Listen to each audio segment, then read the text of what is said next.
Bonjour tout le monde, j'espère que vous êtes en forme et en bonne santé. Dans cette vidéo, nous allons présenter l'éclairage d'une autoroute.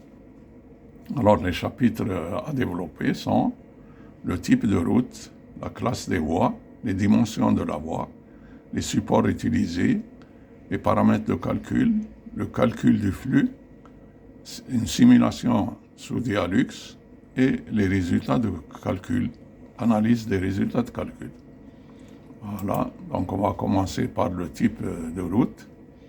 Donc le type de route, il s'agit de l'étude de l'éclairage d'une autoroute. Et le niveau d'éclairement moyen, il est compris entre 20 et 30 lux.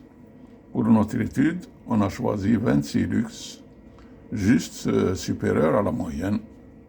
Voilà, on va voir la classe des voies et la luminance moyenne. Comme il s'agit d'une autoroute, la classe, c'est la classe M1. Et la luminance moyenne, c'est 2 candela par mètre carré. L'uniformité globale, 0,4. Et l'uniformité longitudinale, c'est 0,7. Voilà, on va voir les dimensions de la voie. Il s'agit de l'étude d'éclairage autoroutier. Nous avons 2 chaussées de 3 voies chacune et 2 bandes d'arrêt d'urgence. Donc, descriptif de la géométrie routière. Configuration, c'est une autoroute à 2 chaussées séparées. Nombre de voies, nous avons 3 voies par chaussée. La largeur de la voie, c'est 3,50 m et la largeur de la chaussée, c'est 10,50 m. Bande d'arrêt d'urgence, de largeur 3 mètres, elle est incluse dans la zone de calcul. Et la largeur totale à éclairer, c'est 13,50 m par sens de circulation. Donc là, nous avons 10,5 plus 3, ça fait 13,5. Alors, on va voir les caractéristiques des supports. Nous avons choisi une disposition axiale. Donc, c'est une implantation sur terre plein central. La hauteur de feu, c'est 14 mètres. Comme nous avons une zone à éclairer de largeur 13,50 m, on a choisi juste supérieur, le support, 14 mètres. L'espacement compris entre 3H et 4H. On a opté pour 40 mètres pour plus de sécurité. Le type de mât, c'est un cylindro conique en acier galvanisé, haute résistance. La crosse, nous avons un double bras, un par sens de circulation, longueur de projection 1,50 m, et l'inclinaison 5 degrés pour optimiser la portée transversale vers la bande d'arrêt d'urgence. La technologie, c'est une technologie LED avec optique routier asymétrique. Voilà, les paramètres de calcul, donc nous avons comme éclairement moyen 26 lux. C'est le standard autoroutier sécurisant. La largeur de la chaussée plus la bande d'arrêt d'urgence, c'est 13,5 m. 13,5 m, c'est la largeur de la zone à éclairer. L'espacement entre poteaux, 40 mètres. Facteur d'utilisation est égal à 0,45. C'est une estimation prudente de l'efficacité de l'optique projetant la lumière sur la route. Le facteur de maintenance, 0,8. C'est une valeur standard du LED actuel. Voilà. Maintenant, on va voir le calcul du flux lumineux. La méthode utilisée, c'est la méthode du facteur d'utilisation, FE. Et la formule, elle est donnée ici. Si le flux est égal à l'éclairement moyen, multiplié par la largeur de la zone à éclairer, multiplié par la distance entre 2 luminaires, entre 2 poteaux, divisé par le facteur d'utilisation et le facteur de maintenance. Voilà, on va passer à l'application numérique.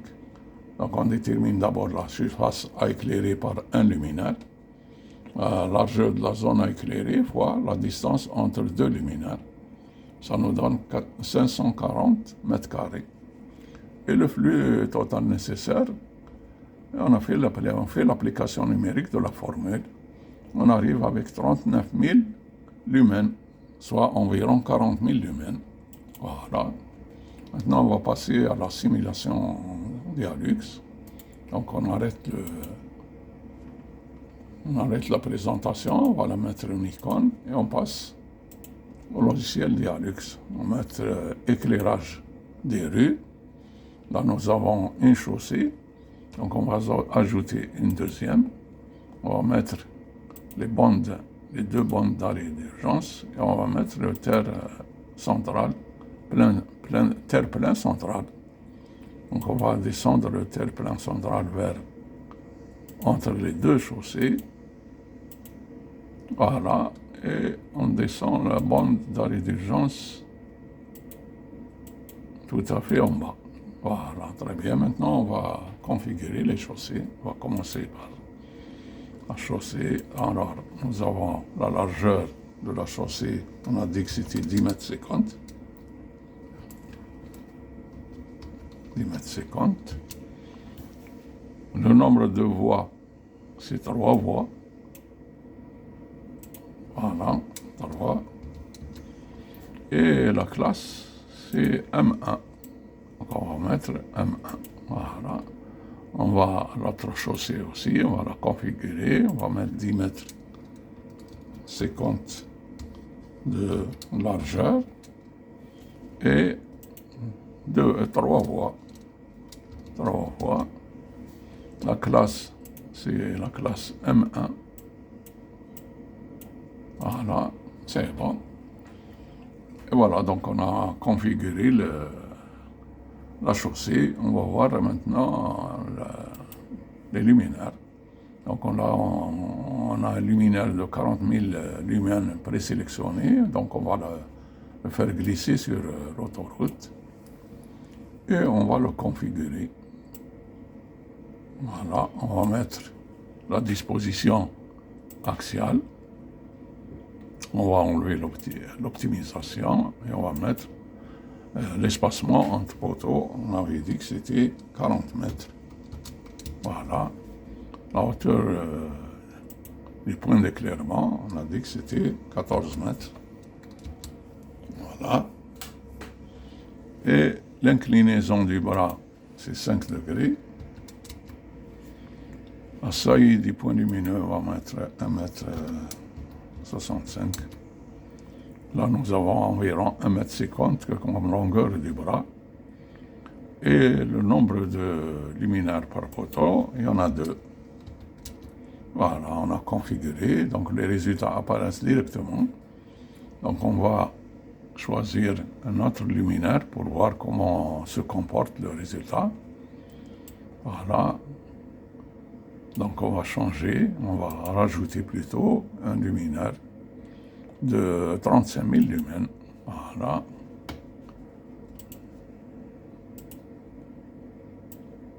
Voilà, 35 000 lumens. Et on va le mettre comme ajouter des luminaires comme variante. Voilà, il apparaît ici comme variante. On va le sélectionner, on verra le résultat, ça ne marche pas. La puissance est plus faible, donc la luminosité moyenne est inférieure à la valeur requise. Donc on remet le 40 000 lumens et ça marche. Voilà. On va voir comment se comporte en 3D, comment ça se comporte en 3D. On va mettre cette...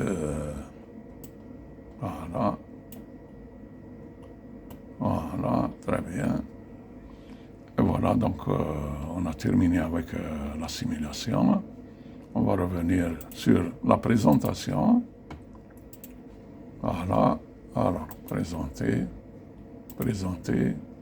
et voilà. Donc on a terminé avec la simulation Dialux. On va passer à la suite. Analyse des résultats par Dialux. Donc ça, c'est les résultats qu'on a vus sur la simulation Dialux. Le flux requis environ 40 000 lumens par luminaire. La puissance est estimée à 235 watts par luminaire. Et la luminance moyenne est égale à 2,04, supérieure à la valeur requise. L'uniformité globale est égale à 0,49, aussi si elle est supérieure à la valeur requise. L'uniformité longitudinale, elle est égale à 0,9, toujours supérieur à la valeur requise. Et le taux d'éblouissement, il est égal à 10%, il est égal à la valeur requise, c'est bon. Le rapport d'éclairement des abords est égal à 0,81, supérieur à la valeur requise. Voilà, donc les résultats sont bons. Et la conclusion du projet, donc en disposition axiale terre-plein central, avec des mâts de 14 mètres espacés de 40 mètres, on obtient une bonne configuration. Premier point, c'est la réduction du nombre de mâts, c'est-à-dire de poteaux. Un seul mât situé au centre pour supporter 2 luminaires, un pour chaque sens de circulation. Deuxième point, optimisation du réseau électrique. Le câblage est concentré sur une seule ligne centrale plutôt que d'être dispersé sur les 2 bas-côtés. La bande d'arrêt d'urgence de 3 mètres de largeur sera couverte de lumière sans difficulté puisque le rapport d'éclairement des abords est égal à 0,81, supérieur à la valeur requise. Voilà. Maintenant, nous avons terminé avec notre exposé. Et pour plus d'informations, vous pouvez consulter les documents suivants. Nous vous invitons à visiter notre site web. Et nous vous invitons aussi à vous abonner à notre chaîne YouTube. Et vous pouvez nous contacter à l'adresse email suivante. Voilà, on vous offre quelques fleurs. Et on vous remercie pour votre attention et on vous souhaite une bonne année 2026 pleine de joie et de bonheur. Et on vous dit au revoir et à la prochaine fois, Inch'Allah.